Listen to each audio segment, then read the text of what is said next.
It's Vince here from Contractor Talks. Today I'd like to give you some tips on how to collect and review estimates for your project. So hopefully at this point you've already watched our video on what to look for when hiring a contractor. You found a couple good local outfits that you feel comfortable with, and you've invited them out to your home to have a look. First things first, how are they showing up for these meetings? Are they coming prepared? Do they have a tape measure? Are they looking around the home? Are they talking to you? It should be like a two-way interview.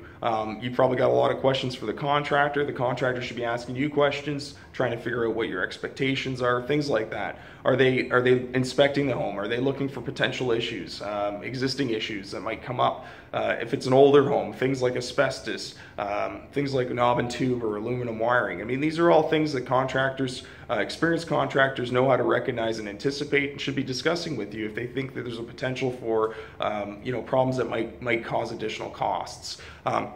So that's first. Second, I would say make sure each contractor that's coming through is quoting the same job. Now, what I mean by that is often in the early stages, clients aren't necessarily 100% committed to a particular project or a particular idea. You know, they're planning, they're budgeting, they're trying to see what things cost, see what they can afford, getting different ideas. So we have different contractors that are coming through. They might be offering suggestions or options that maybe you didn't think about.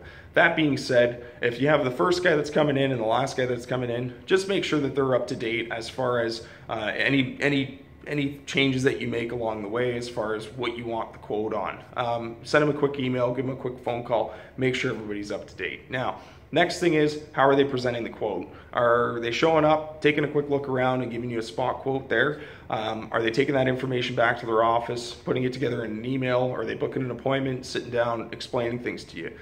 Those are all really important things to consider. In my opinion, I think any estimate for the project should be in writing, and it should contain at least a detailed scope of work. What's included in the job? What's included for the price that they've given you?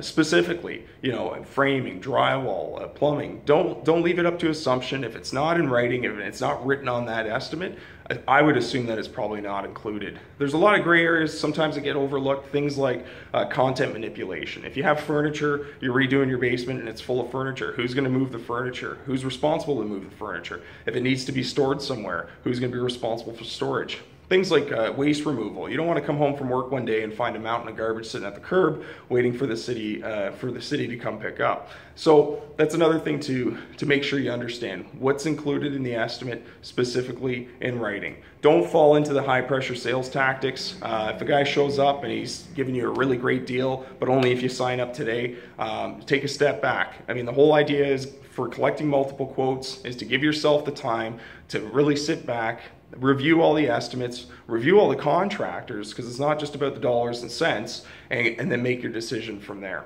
So at the end of the day, guys, the biggest tip I can give you, the biggest piece of advice is hire who you feel comfortable with. Hire who you feel is confident enough that's going to do a great job for you. It's not always about price. It's about working with somebody that communicates well, that you feel like you have a good relationship with, because it could be a 1-week project, it could be a 6-month project. At the end of the day, you guys have to be able to work together, and you have to be able to feel comfortable working together. So good luck with your projects. Don't forget to like this video, leave your comments and questions below, and look forward to seeing you next time.